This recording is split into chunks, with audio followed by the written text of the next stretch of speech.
That's okay though. For being so young, you're very, very smart. That's fantastic. Yeah. So keep up the good work, man, and stay flat, okay? Okay, I'm a flat earther.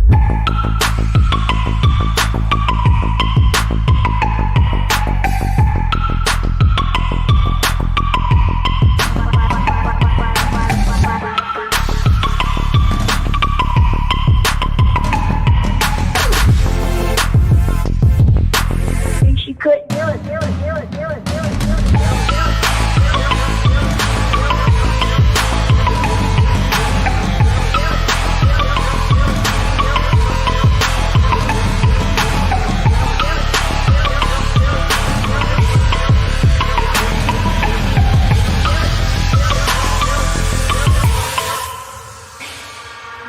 I'm a flat earther. I'm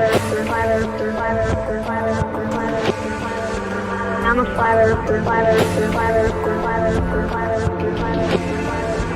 I'm a flat earther. I'm a flat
I was like, what is this about? What?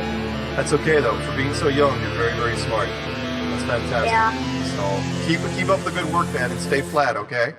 Okay, I'm a flat earther.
Up for sound bites. This is awesome.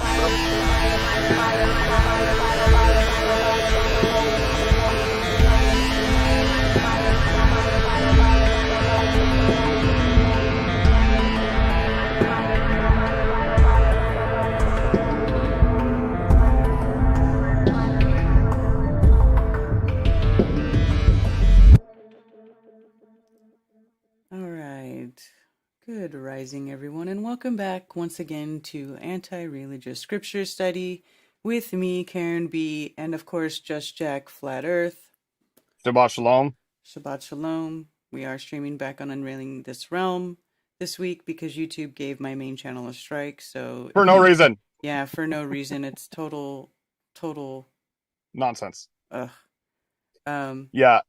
For those who don't know, there was a comedian who became a flat earther and did it publicly.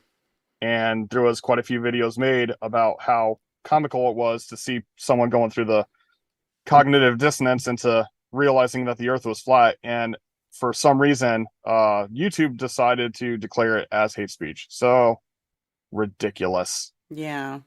So here we shout are. out to my friend Tiffany, who is not feeling well today. She's pregnant in bed, has a couple of small children that are being watched by somebody else so that she can get some rest. She's done a whole bunch of homeopathic remedies, and she's, slightly changed, but pray for healing. So send her energy, send her prayers, please do that. Her name is Tiffany. Okay, so I'm going to read the disclaimer, and today I think it's going to be very valid. I think people are going to spiral completely out of control over this chapter. It would have been a shorter video today because last week I was only going to do half the chapter so that I wouldn't have to get into this heavy stuff. But because I lost internet last week due to a power outage, and now I had to buy new equipment to make sure that I'm streaming properly. By the way, if anybody's checked out the prices of routers lately, they are not cheap anymore. They are quite expensive. And so we got that taken care of, and now my internet's working well. So I decided we've missed too much time for me not to go through the whole chapter. So I did continue to translate the entire chapter, which is 55 verses, not a short chapter. And it gets into heavy stuff about, there's a lot of people who don't believe scripture, and they'll use this chapter for gotcha statements about whether slavery is something that should be done, shouldn't be done, bad, good, blah, blah, blah, blah, blah, blah, blah. But I'm going to give you my perspective on it. And I think it's pretty clear in the context if you understand what the terms mean. I'll get into that in a minute, but I'll read my disclaimer. Just Jack's disclaimer. To the religious, if you believe it's wrong to study the scripture outside of your religion or denomination, if you believe your religious leaders or church fathers are incapable of having inherited anti-scriptural traditions of men, if you've already made up your mind about scripture, including the scripture shouldn't be studied at all, then the stream is not for you. To others, if you're open-minded to others' opinions, if you haven't made up your mind about scripture, if you've been turned off to religion but believe there's truth in scripture that may have been changed or hidden by religion, if you live according to scripture and like to dig in and discover more, this stream is for you. We are looking at scripture in the original language using concordances or dictionaries for root words, as well as context from a non-religion perspective. We will as well have life experience discussion. We are not here to argue with others about theology or doctrine by the traditions of men, including Catholicism, Christianity, or Judaism. We will be discussing the importance of origins and show how religions contradict the scriptures. There you go. So the people that are trying to find got you for, we shouldn't trust the scriptures at all, obviously this isn't for you. Bye. See you later. Log off now. If you can have an open mind and try to learn something from a different perspective, including the ancient Hebrew location and culture perspective and language perspective, then you might learn something.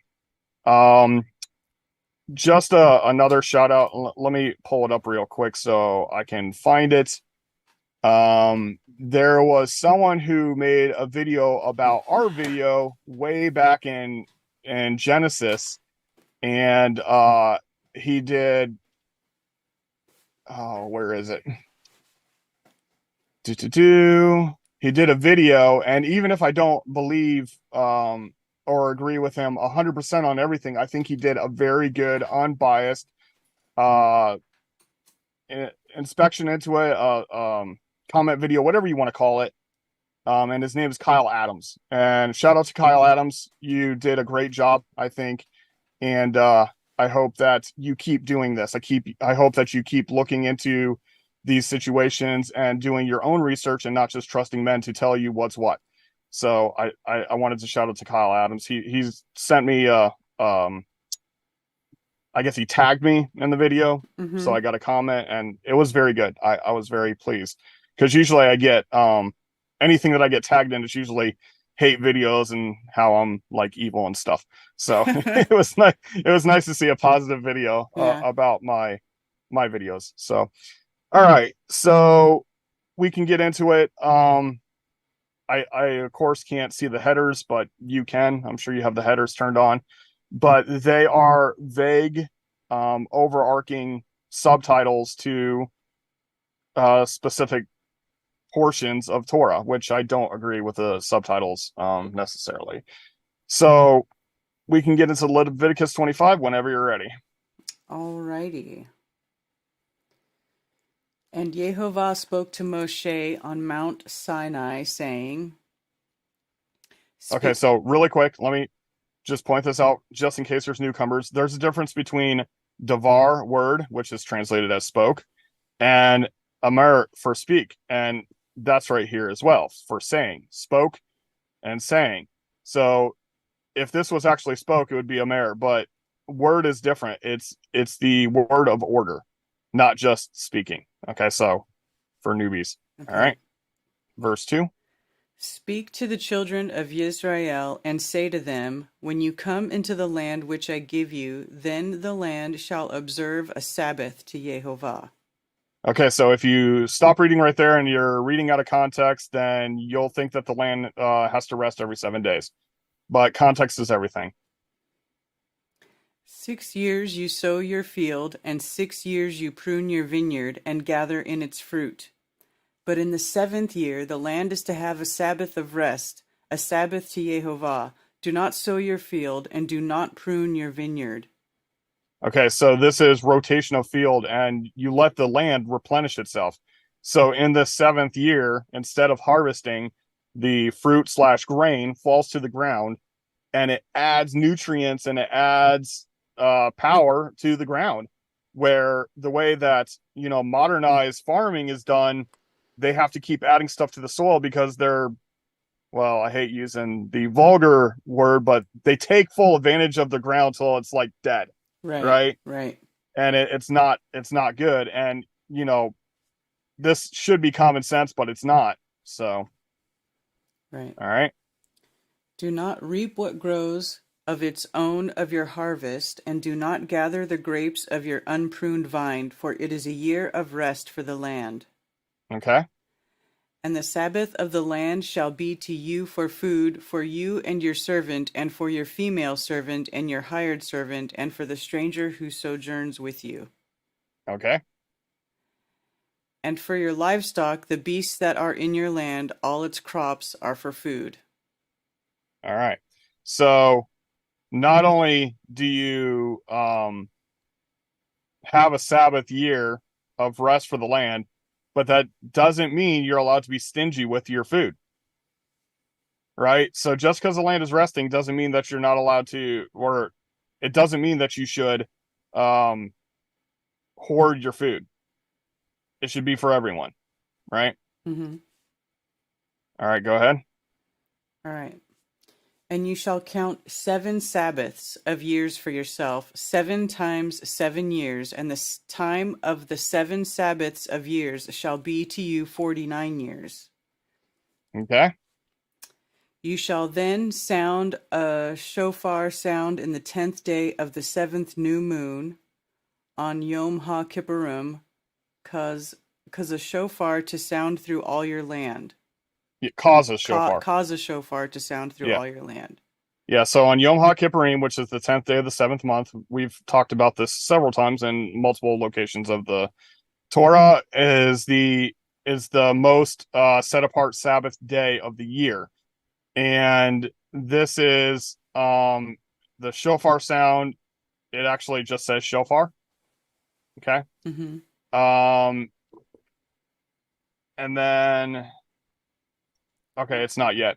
Okay, there's something coming up pretty soon that we'll talk about. I think it's the next verse, actually. All right.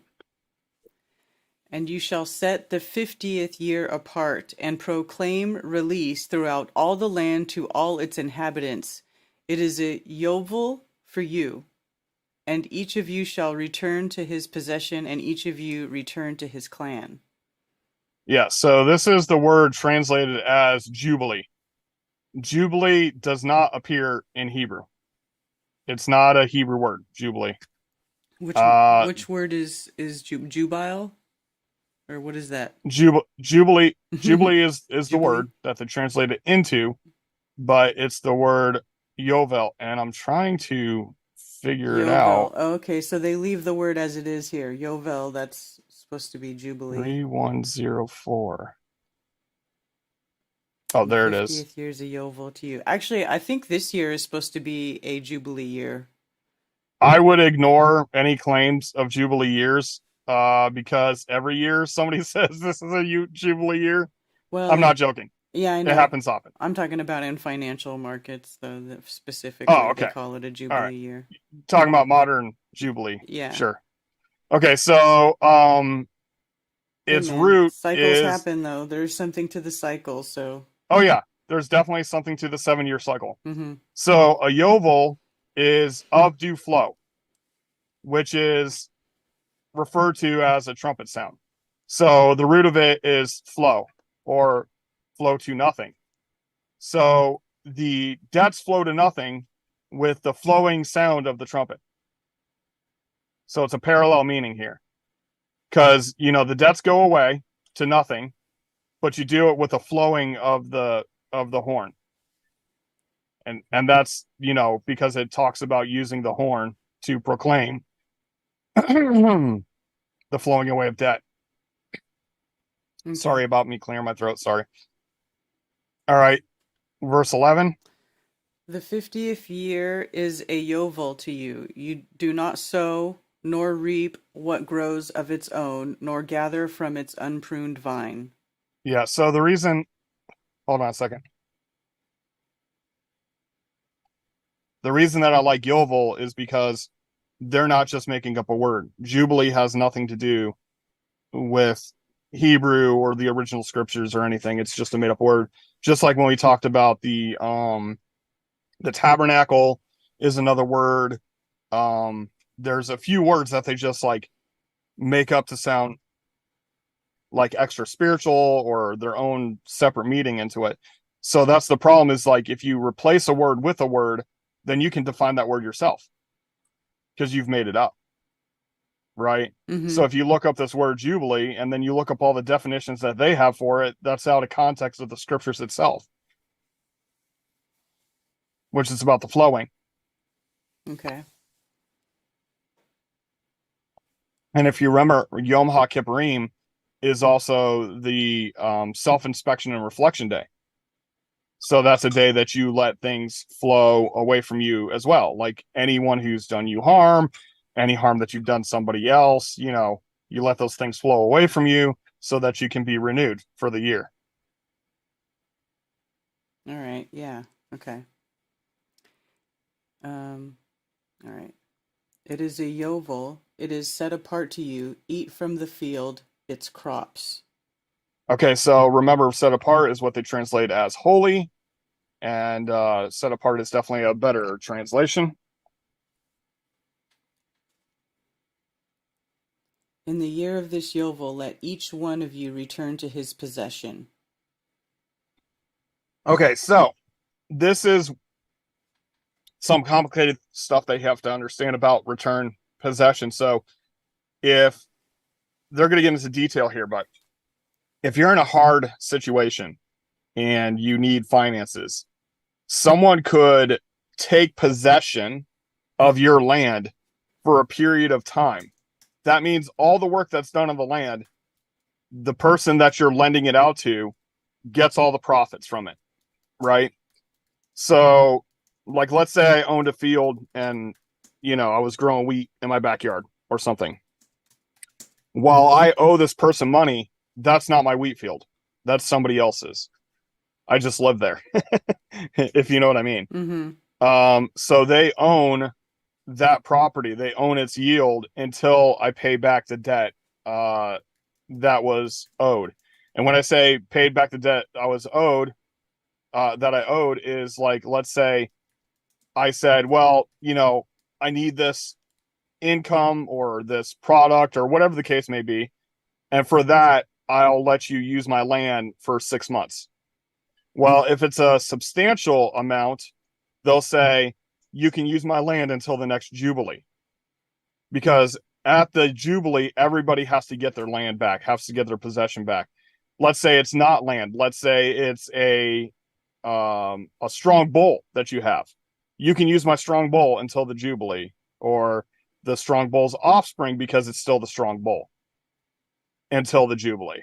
So there's a lot of details in this throughout the Torah that you have to get a clear understanding of what it means for possession, because possession in in modern times is like, possession is 2/3 of the law, for instance, right? Mm-hmm. That's not this kind of concept. This kind of concept is, it's kind of like a borrowing, but it's a borrowing that is more owned than borrowed for a period of time.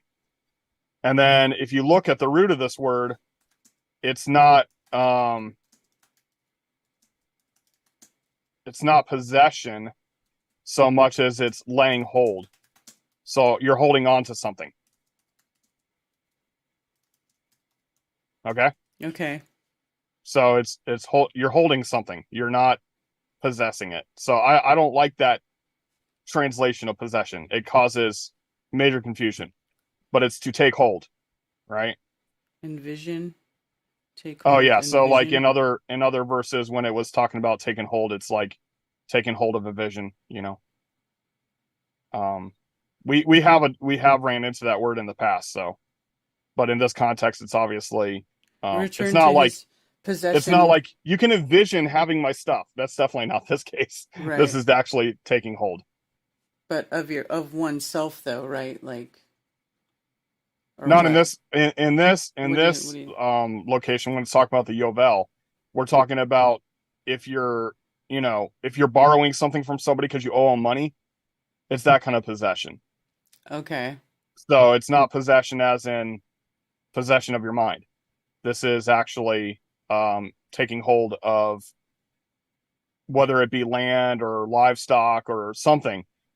And we're going to see later on, even yourself can be a possession, but not as we would think. In modern times, like, you can't own anyone. No, you don't technically own them anyways.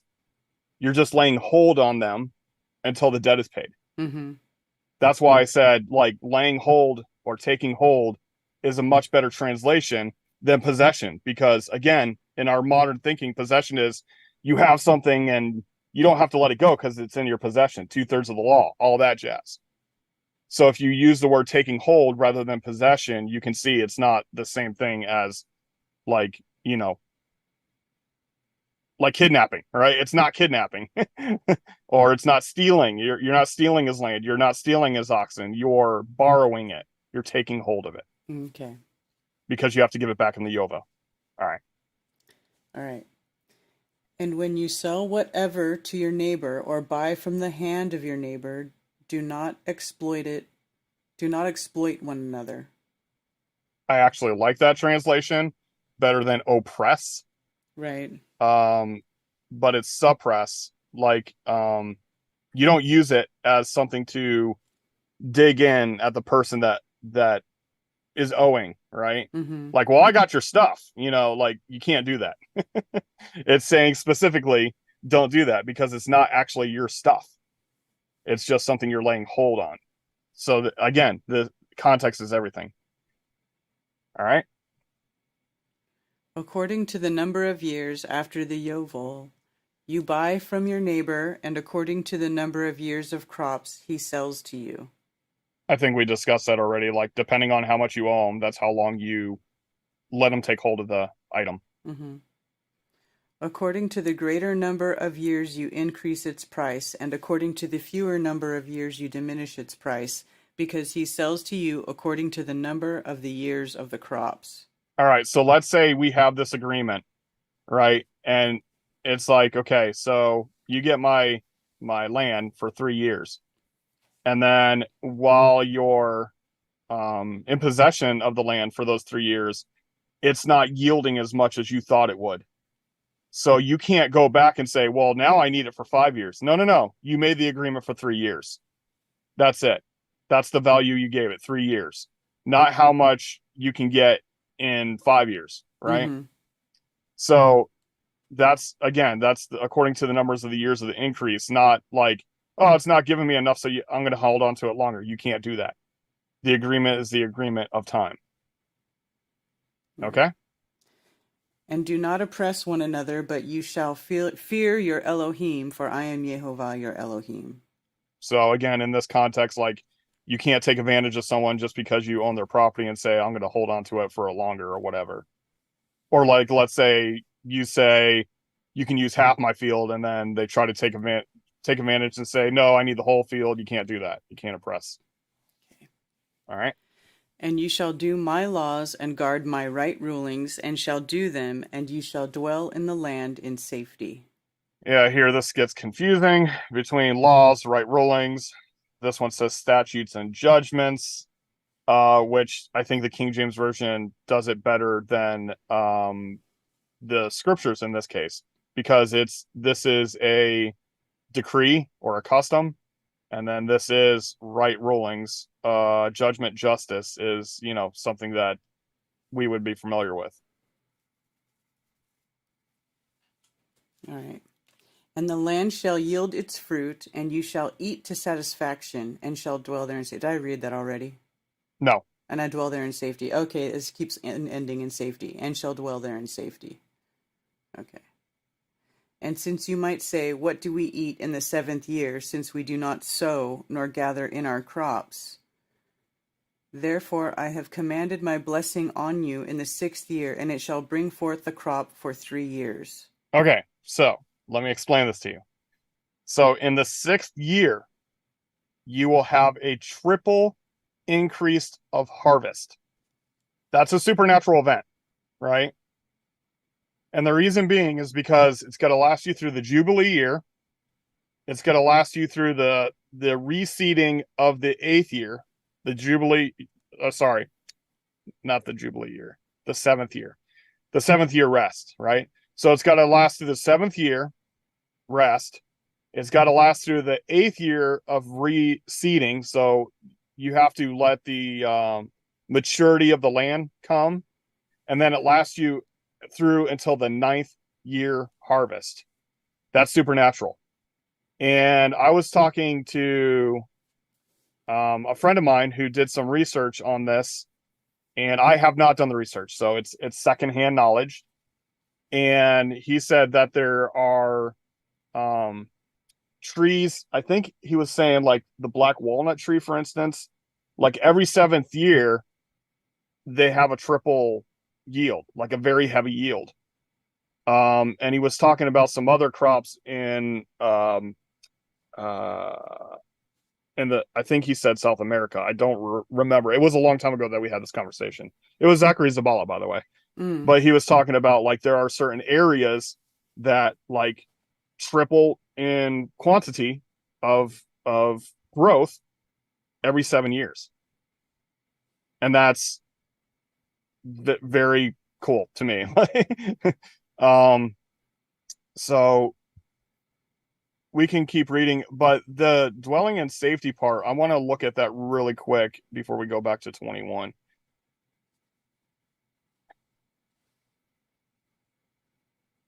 The talk. Okay, so this is clinging and security. So you feel safe because you're clung to and secure. Okay, I just wanted to look at that really quick. That's what that word safety means. Okay. Clinging and security. All right, so we're in verse 22. Sorry. All right. And you shall sow in the 8th year, and eat of the old crop until the 9th year. Eat of the old until its crop comes in. Pretty cool. Pretty cool. All right. And the land is not to be sold beyond reclaim, for the land is mine, for you are sojourners and settlers with me. Okay, so the land I gave you, you're not allowed to give away. It doesn't matter how much money you owe somebody, you must get that land back in the Jubilee. You must. There's no way. You can never change hands with a foreigner, or even with another tribe within the family, right? You can't, like, sell a land that was given to Judah to Benjamin, for instance. And it's not just the man Judah and the man Benjamin. We're talking about the family of Judah and the family of Benjamin. You cannot trade land. You can't say, this is yours and here's mine, and you can't do that. There is a way of doing it through marriage, but that's another situation we'll get to further in Scripture. Mm-hmm. All right. And provide for a redemption for the land in all the land of your possession. Yep. When your brother becomes poor and has sold some of his possession, and his redeemer, a close relative, comes to redeem it, then he shall redeem what his brother sold. So your family can purchase it back for you, right? No big surprise there, Mm-hmm. I think. And again, like when we're talking about, land, arets, right? Mm-hmm. It's any physical thing. It's not just land. That limits it, because it can be your house. We're going to read about that later. It could be your animal. It could be your land. So land is limiting. It's the arets. Okay, 26. Okay. And when the man has no one to redeem it, but he himself becomes able to redeem it, then let him count the years since its sale, and return the remainder to the man to whom he sold it, that he shall return to his possession. Okay, so we make the deal. Let's say it's a 7-year deal, right? Mm-hmm. I need 700 silver for 7 years. Okay.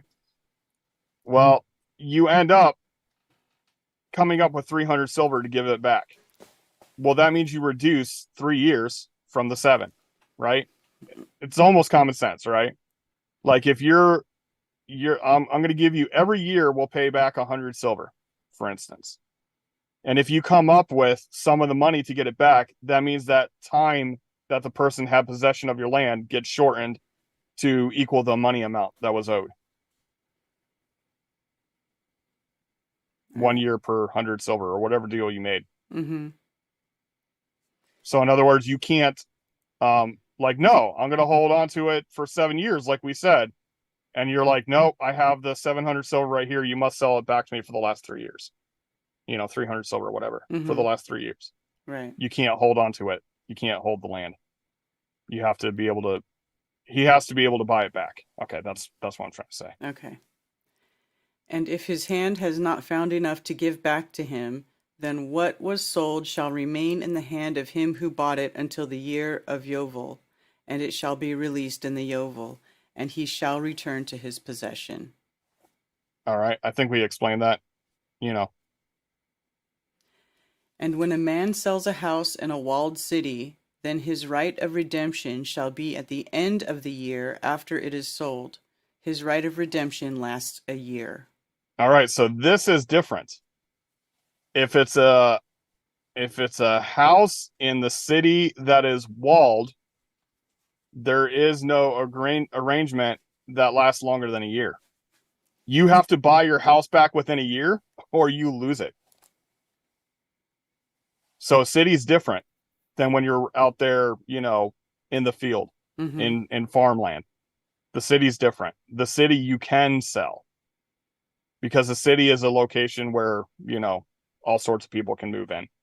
It's not land that is handed down. It's where everybody can live. Like sojourners would live there, people visiting from other tribes would live there, stuff like that. All right. But if it is not redeemed within a complete year, then the house in the walled city shall be established beyond reclaim to the buyer of it throughout his generations. It is not released in the Yovel.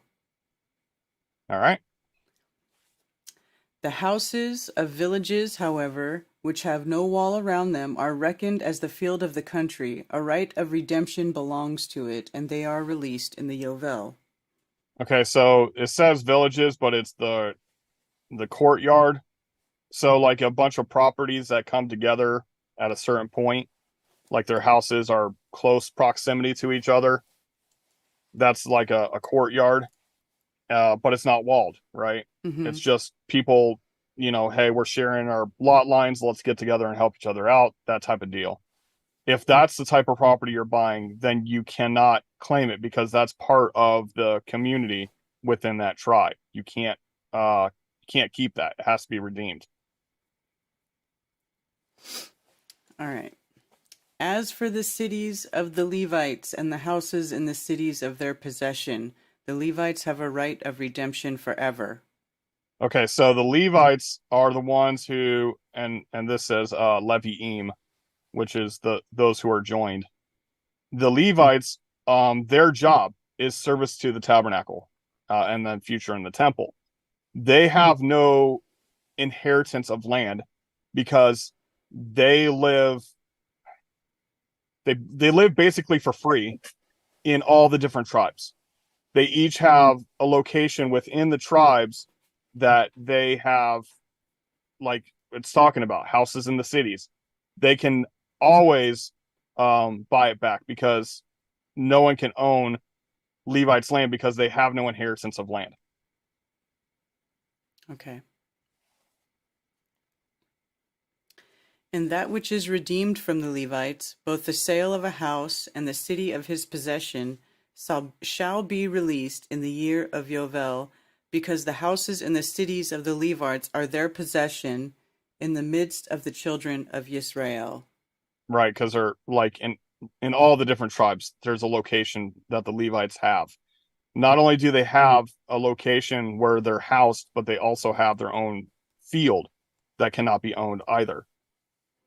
So it's they have their own inheritance within all the lands of Israel, but they do not have an inheritance of land specifically for that. But the field of the open land of their cities is not solid, for it is their everlasting is not sold. Okay, for it is their everlasting possession. Yep, kind of explained that already. Yeah. And when your brother becomes poor and his hand has failed with you, then you shall strengthen him, and he shall live with you like a stranger or a sojourner. Okay, so let's see. He's been brought low, which is poor. And then he is shaking hand. His hand has failed, is shaking hand. So he's weak, Mm-hmm. And this brother, what does that mean? Like up here, we were talking about a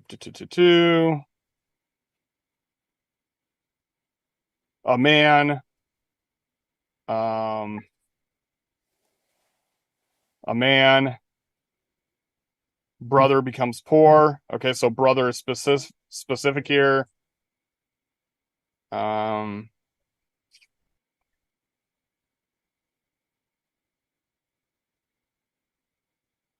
Neighbor. Okay, so you got brother and neighbor, which are important differences.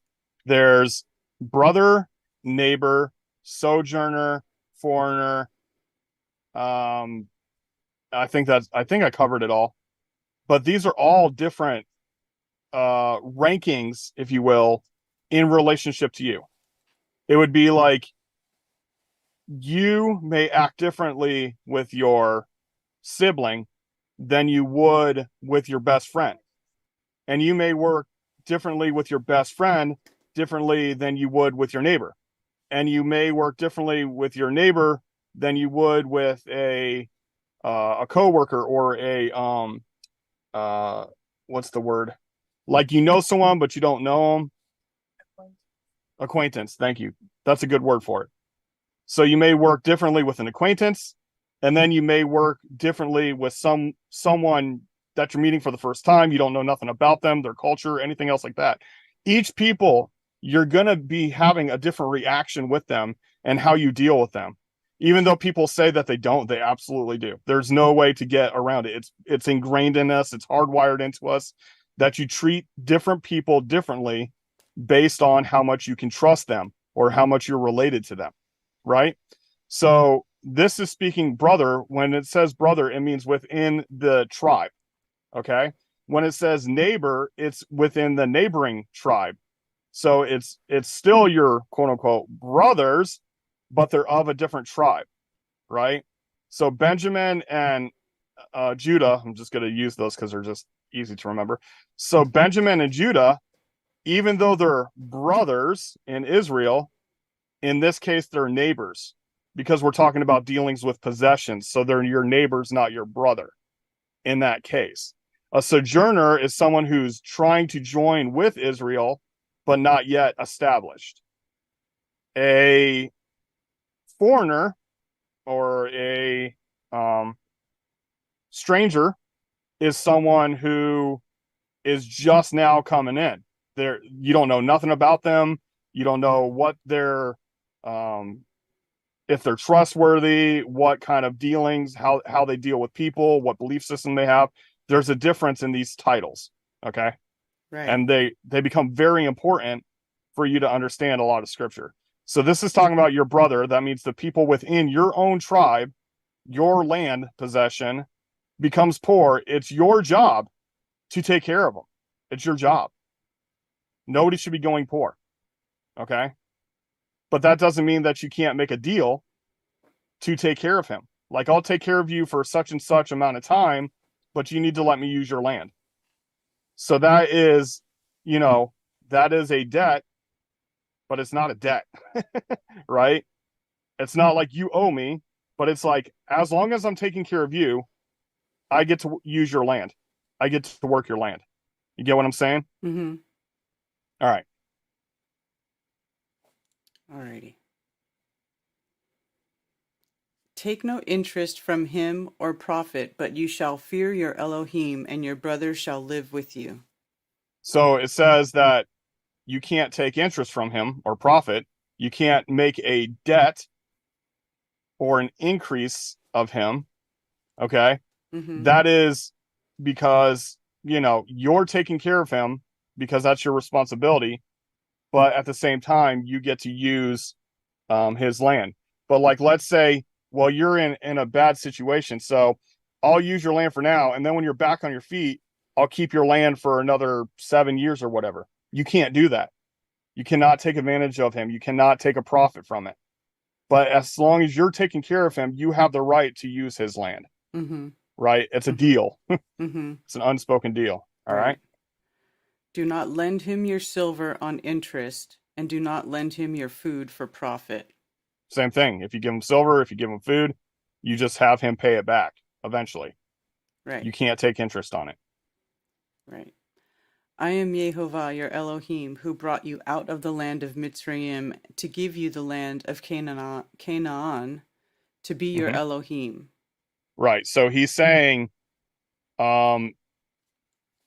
basically he's doing a callback. Like, you don't do what the Mitzrayims did, right? They were in their richest land, and they were well taken care of because of everything that Joseph did.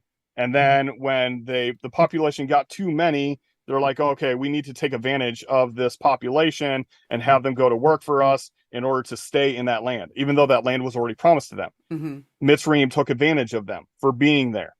And this is why Yah said, well, I took you out of that situation. I took you out of Mitzrayim. So you do not act like them and take advantage of people that are, in the situation where they're on your land. Right. And when your brother who dwells by you becomes poor and sells himself to you, do not make him serve as a slave. Okay, very hard understanding because it's not slave. This one says bondservant. It's actually better, but I can see why they did this because King James Version pick and choose. Like, some places they'll say bondservant, some places they'll say slave, but it's just the server. Okay. And because they pour your brother with the people of yours and continue to sell to you, he sells himself to you. Do not you have him serve in him the server of server. In other words, don't make him as a servant of a servant, which is a hard understanding. But there was rankings right? So you have servers that have full run of the property as if they were part of the family. And then you had other servers that did all the grunt work. Like, let's say you as a server, as soon as the sun sets, your work is done for the day. But the server of the server, like, let's say a fence breaks at night. That's the guy that's going to go out and fix it in the night because he's the server of the server. Okay, so it's, again, back to that hierarchy thing. And you can, for people that are not familiar with this concept, please go back and look at the Hebrew. It says the serve of the server. It's not bond servant. It's not slave. All right. There's a hierarchy here. All right. Okay. And that's why he says, don't treat him as that. You make him your servant, but you don't make him the servant of the servant. Right. But as a hired servant, as a settler, he is with you and serves you until the year of Yovel. Okay, so this is a hired wage servant.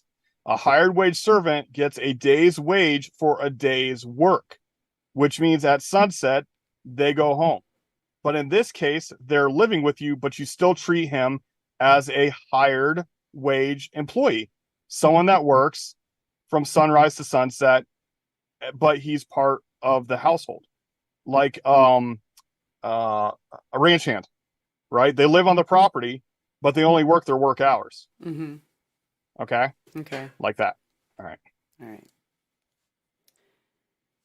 And then he shall leave you, he and his children with him, and shall return to his own clan, even return to the possession of his fathers. Okay, so if he's your brother, right, which means of your same tribe, and he's living with you while he's poor, even though he lives with you as family, when he gets his, income back, when he's able to stand on his own 2 feet, he's no longer part of your family. He goes back to his own family, right? So you can't keep him captive there because, like, well, I took care of you, so now you owe me for the rest of your life. No, you can't do that.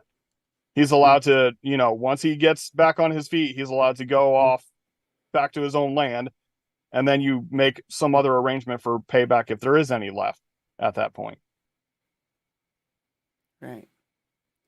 For they are my servants, whom I brought out of the land of Mitzrayim. They are not sold as slaves.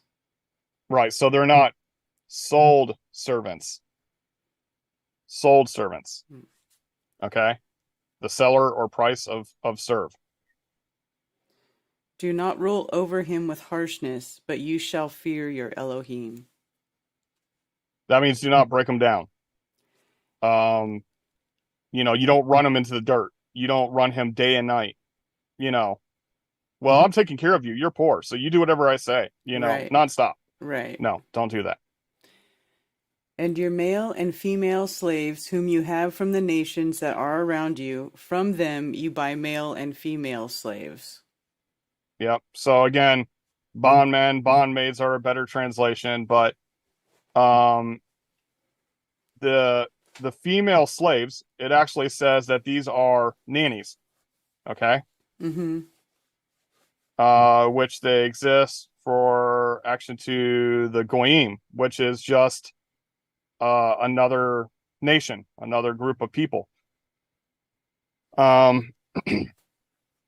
It's funny that Goyim in this location is translated as heathen. Heathen? In the King James Version, yeah. Wow. If you get a servant from the heathen, okay, so you have the nations that are around you, okay? Them you shall buy. Okay, so remember up here, it says, do not have sold as slaves, and this sold is selling or buying merchandise price, right? Right. So when you're down here and it says, you shall buy, that's not buy. That's acquire and nest. They become part of your not your inner circle, but you know what I'm saying. It like says the building of the nest of the family. So like for your yes, For your household, right? Yeah, for your household, right? So is this slavery, buying a human being for slavery? No. You're brought in, you're nested in to the household as a servant and a nanny. Mm-hmm. This is different. If it was a female server, then it would be avada, but it's ima. Ima is the same word as mother. Okay, Mm-hmm. you bring them in as a paid mother. This is a nanny or a wet nurse, even Mm-hmm. sometimes, right? Right. If people don't know what those words mean, look them up. Right. Right. Okay, so that's there is nothing about kidnapping, right? That's what, if you buy a human being to be your slave for life, that's kidnapping, which is punishable by death in Torah, Mm-hmm. right? It's the same as murder because you're taking someone's life. There is no way that Yah would say, well, if you buy them from the nations, if you give money to own a human from another nation, it's okay. No, it's not. That is not what this says. And these are the verses that get twisted and say, oh, yeah, he's such a loving God that he thinks that slavery is okay if you buy him from somebody else. That's not the case at all. Look Right. at the Hebrew words that are used here and not the translations. Right. You do not buy servant. You nest them. Huge difference. Huge difference. Yeah. All right. All right. And also from the sons of the strangers sojourning among you, from them you buy, and from their clans who are with you, which they shall bring forth in your land, and they shall be your property. Okay. Oh my gosh. Here we go with property, Mm-hmm. confusion, possession, confusion, Mm-hmm. and buy, confusion. Okay. You shall branch and take hold. You shall nest them and take hold of them. Nest them and take hold. That's all. It has nothing to do with them being your property. Oh, I own you. No. As so Right. long as they're in your care, they're as okay, it would be like me saying I own my children, right? Mm-hmm. Now, in one form, yes, I technically own my children, but that doesn't mean that I own them as in like they're not to have their own life, right? Right. That's not what it means. But it's like that type of thing where they become part of the household. It's not about owning somebody as a slave. It's just not. And not only that, but it says again with their families. Okay, from the family, the joining. Okay, so this means like if somebody's working for you, their whole family can come and live with you, but they're not all your servants. If I was having a hard time and I didn't have a house and I moved in with somebody to work with them and they put my family up also, what a horrible thing, huh? Yeah. No, Right. it's saying if you need to take care of the whole family, you take care of the whole family. You nest them in and you take hold of them. All right. Yeah. It's funny though that those subtle changes just completely change the meaning of everything. Exactly. And these are used as gotcha verses. Like, why would you read the Bible when this evil God says it's okay to buy people? Yeah. You see what I'm saying? Yeah. Yep. I'm not calling out any names, but people do that. I know. And you shall take them as an inheritance for your children after you, to inherit them as a possession. They are your slaves for all time, but over your brothers, the children of Israel, you do not rule with harshness one over another. Okay, so they are to your descendants to inherit, to be heads of, to take hold, right? Mm-hmm. Forever, in them. So long as they're in your care, let's use that, okay? Mm-hmm. So long as they're your responsibility, they can stay there for generations. But that's an agreed upon, scenario. Like, okay, so for instance, we read back a while ago, I think it was like Exodus 21 or so, that if you're a servant and you decide that you love your master, that you put an all through your ear saying, I belong to this family. That's something you choose. Mm-hmm. It's not something you're forced into. Do not do not break them down to separation. And rule is the word that's also translated as dominion. It means to spread, to sheet over. So it's not just a ruling of, it's a protection of. Right? Mm-hmm. So it's not just rule, it's rule and protect. All right. Verse 47. All right. 1:6, sorry. All right. Now when a sojourner or a settler with you becomes rich, and your brother with him becomes poor, and sells himself to the settler or sojourner with you, or to a member of the sojourner's clan, after he A lot to unpack here, but yeah, right. keep going. After he has been sold, there is a right of redemption to him. One of his brothers does redeem him. So it's the same scenario of the Israelites. There can always be redemption from a member of the family, even if they're a stranger or a sojourner, they can be redeemed. So how is that slavery? If you can be redeemed by your brother, that's definitely not slavery. Like, oh, he owes you this much, here you go, I'll take him from here. Right. It doesn't make any sense for people to think anything different. So the unpacking here. So sojourner is the short stayer, not landowner. So this is someone who's trying to join with the people. And then you have the settler, that's a bad translation, I think. It says stranger here. Mm-hmm. So this is a returner. This is someone who, let's say he vacations in Israel, right? Mm-hmm. So 6 months in his homeland, 6 months in Israel. He's a returner. He's someone that leaves and comes back. Maybe he works for Israel for 6 months and then goes home and lives like a king. Who knows? Mm-hmm. Right? There's kind of something going on like that here in modern times. I used to work with them. So on work visas, they would come here and make, a little bit more than minimum wage, but then they go back home and they use that money and live like kings. So, so there's a difference between sojourner and settler. There's a difference between sojourner and stranger. This is not stranger. This is returner, which is different than the stranger as in the nations, like the Goyim, the ones that don't live there at all. These are returners. These are people that come back on multiple occasions. All right.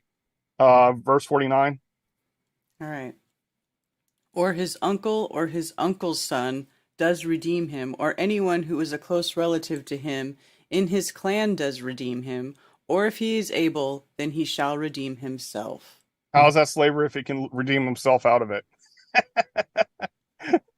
It's just ridiculous when people take stuff out of context. It's so ridiculous. Yeah. All right. And he shall reckon with him who bought him. The price of his release shall be according to the number of years, from the year that he was sold to him until the year of Yovel, as the days of a hired servant it is with him. Okay, so you take account to what you've already worked off, and then you owe the remaining balance. Pretty self-explanatory. Mm-hmm. If there are yet many years, according to them, he repays the price of his redemption from the silver of his purchase.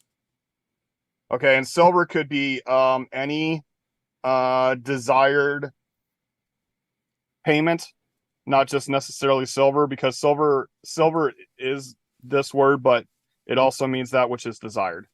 So if they want to pay back in gold, if they Mhm. want to pay back in jewels, if they want to pay back in service, if they want to pay back in livestock or whatever. But it's saying like that which has value can buy back years that Mhm. you've committed yourself to work. Right. And if few years are left until the year of Yovel, then he shall reckon with him, and according to his years he repays him his price of his redemption. Okay.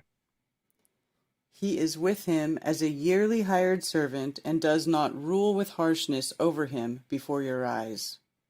Okay. So same thing that we were talking about before. Mm-hmm. He's a 9-to-5er. Right. And if he is not redeemed in these years, then he shall be released in the year of Yovel, he and his children with him. There you go. Because the children of Israel are servants to me, they are my servants, whom I brought out of the land of Mitzrayim. I am Yehovah, your Elohim. All right. There you go. We made it. 55 verses. Not a bad one. Awesome. But yeah, definitely have had lots of spiraling nonsense about this. If I stop sharing screen, is it gonna mess you up? Or do you have a backdrop when I stop sharing? It just goes to my desktop, which is the Unveiling This Realm picture. Okay. Works for me. All right. Because I hate looking up here at the chat. It looks like I'm like looking up to the sky like the whole time. I'd rather be looking at the camera. All right. So shout out to Tom Budis.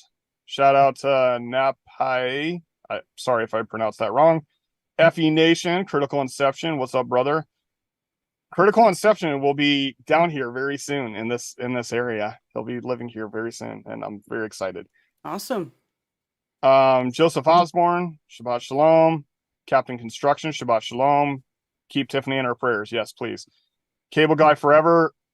I wish Cable Guy Forever was lived nearby and I could get in touch with him so it could help me not spend $500 to get my stupid cable working and my internet working. Anyway, Captain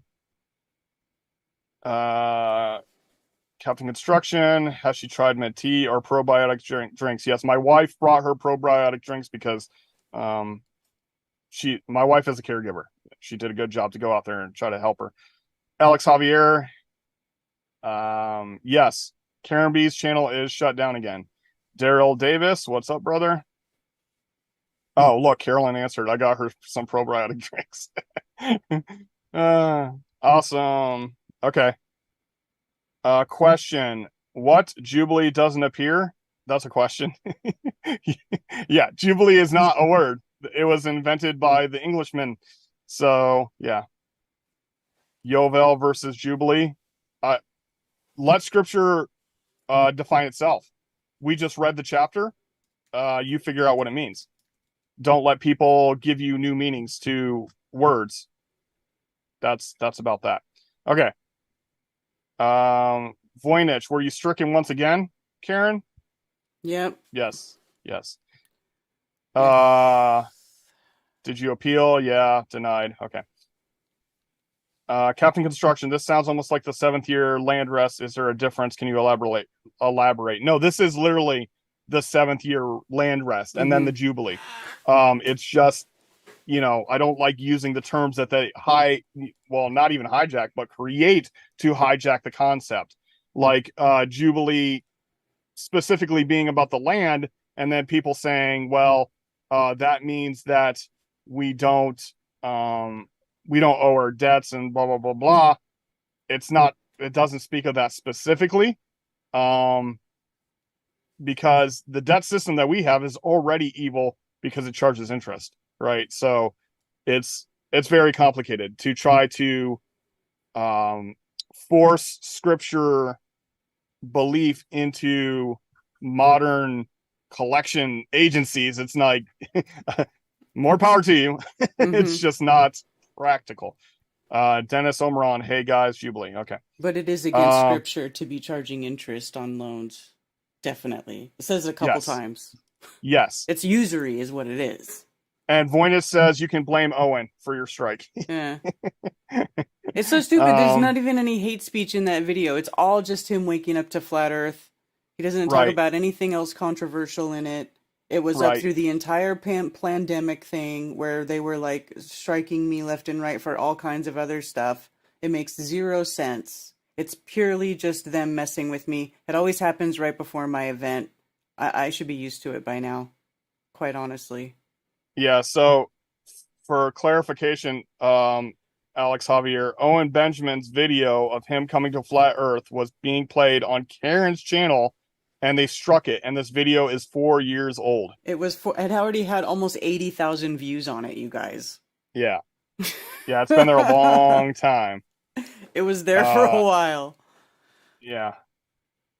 I'm still catching up with the last 7 streams or so. Way behind. Looks like Rumble is back up in order. Yeah. As far as like 7 streams behind, you may not be, because we missed a couple of weeks because of technical errors or some other nonsense going on. So, like, I had to defend my chickens this last couple of weeks as well. So that was interesting. Voynich, guys, I'm wearing glasses. I'm old from here on. Okay. I'm old too, I don't know it's all about the good. relevance, but all right, thanks for sharing. Thunder Chicken, what's up, brother? Much love. Okay. Fail to see how either of them are at fault. Okay, yeah, we're still talking about the strike here. Hazelnuts too. I guess hazelnuts are also something that every 7 years seems to have a triple yield. Hold on one second.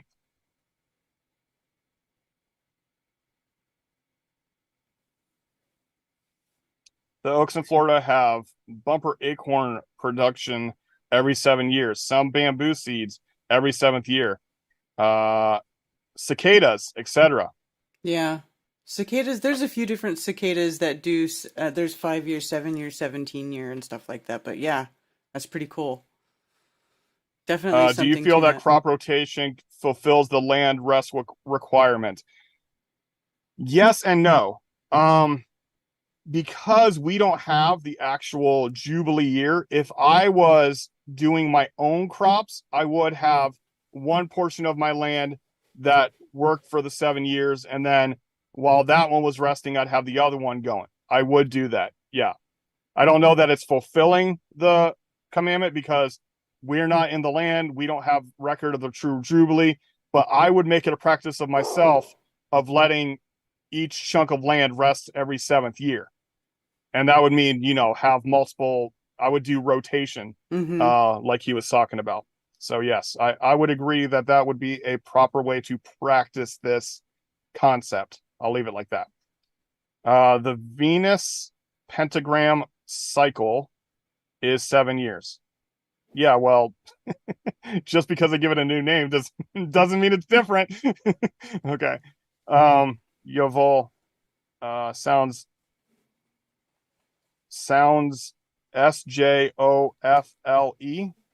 Sajofel sounds.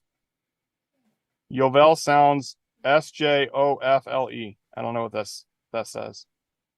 Okay. If we find a tree that yields 3 times the yield, can we find the true timeline, or is this every 7 years very localized to that crop that was planted? I don't know. If I had a tree that I realized triple portioned every 7 years, I would let it rest the next year, just out of observation. I would. Alex Javier, good idea, but what if the start time for the number of years for the tree from the time it starts to produce and not dedicated to a standardized point of time? Yeah, that's what we were just talking about.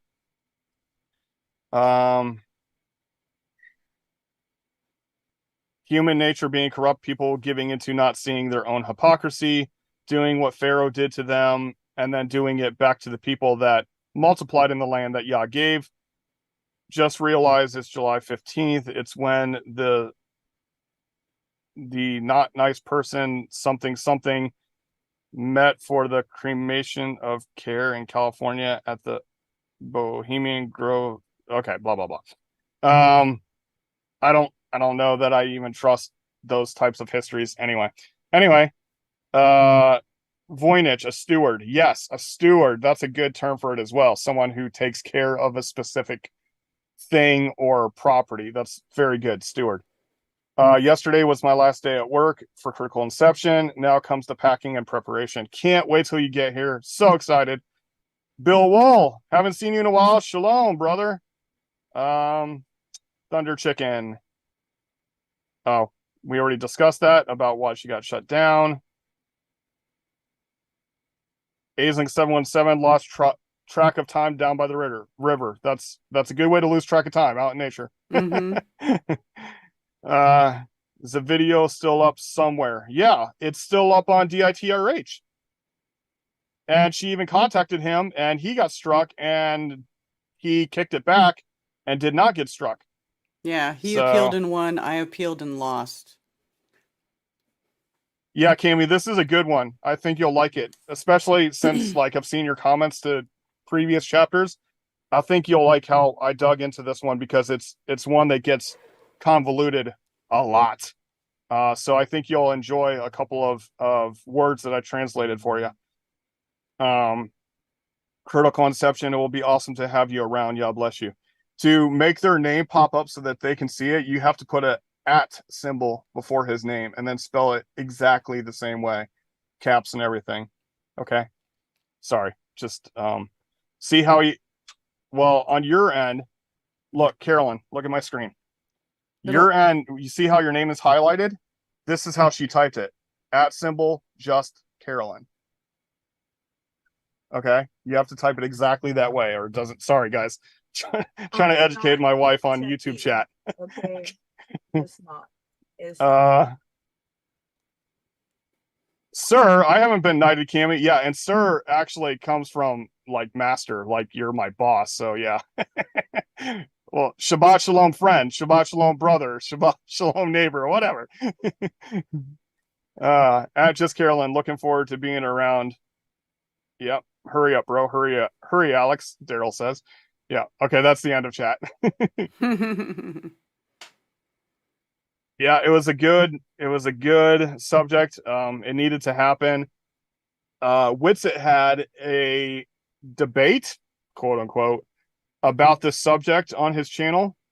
But I think the guy was not understanding that Witsit wasn't there to defend slavery.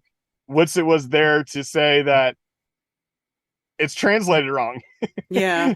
Like he was supposed to be on the side that says Bible slavery is okay. And the other guy was like, the Bible's bad because he says slavery is okay. You understand what I'm saying? Yeah. But Witsit kind of like flipped the script because he's like, no, it's translated wrong. Right. He even mentions me. And, but the guy's like, well, appeal to authority is a big problem for this guy. Yeah. It's a big problem for a lot of people. A lot of people. Yeah, for sure. But just like I say about all the different, things that I've translated in the past, don't just take my word for it. Look it up for yourself. If you see it a different way, that's between you and Yah. That's not my responsibility to teach you what you're supposed to know / believe. It's probably better to watch after, not playing in the chat. I have to go back and listen to so many shows. You put a lot out there to contemplate, so appreciate that, Cammy. And shout out from Bill who agreed. So you think you found the video? Oh, a link to I Can't Be a Flat Earth Person. Is it? No, it's it's a FE Awakening of Owen Benjamin. Yeah, that's probably David's version. Yeah, yep. his version stayed. Mine got put away. Mine got struck. Whatever. I just can't do anything on my channel, and then I have to be really, really, really good until October because for 3 months the strike will stay on the channel, and then if something else happens, they'll give me another strike, and 3 strikes and you're out. Yeah. So if you understand, like Herency's correlation of the more she advertises her Flattoberfest events, the more they're fine-tooth combing trying to find something wrong with her. Yeah. Let's put it that way. It's clear to me now after 6 events that's the pattern that's happening. Yeah. As soon as you start like hard, supporting or advertising your event. Yeah, and it's 3 months away. This is go time, and they're all, nope, strike. Yeah. So don't forget to share with others if they don't know that Karen B has another channel, Unveiling This Realm. Make sure you share that with everybody because she has way more subscribers on Karen B than she does on this channel. So please share that information around. If somebody mentions Karen B, just say, hey, do you know that she's currently stricken and you have to go to Unveiling This Realm? Let them know, please. Because, you know, I went to her page because I don't get involved with live YouTube much at all anymore. I just kind of scroll through for the last week or so and like, oh, I'll watch that or not watch that. But I thought that when you went to the channel, it would say this site has been stricken or something, but it doesn't say anything. So nobody knows that she's stricken right now. So this happens every time you're putting out an event, impossible not to notice. What about Mark? Has he been stricken so many times, still up and running? Yeah, but he can't post new videos for a while, and then it'll start coming back again. See where he can start. Yeah, Mark doesn't live stream either. So yeah, he pre-records everything now. Yeah. He used to live stream. Yeah. JEW Tube has begun losing advertisement revenue because of Rumble.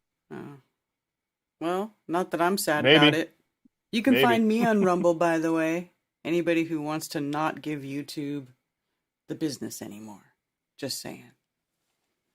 But you can still give them the business. In the end, capitalism will deal with them. Look at Disney losing $1 billion with their rubbish woke movies. Yeah, it's getting crazy. It's getting crazy. Anyways, love y'all. Shabbat shalom. Yeah. Earth is still flat. Yeah, absolutely. Thank you guys for joining us once again for another episode of Anti-Religious Scripture Study. And we hope you have a restful day. And we'll see you again next Saturday. Shabbat shalom. Shabbat shalom.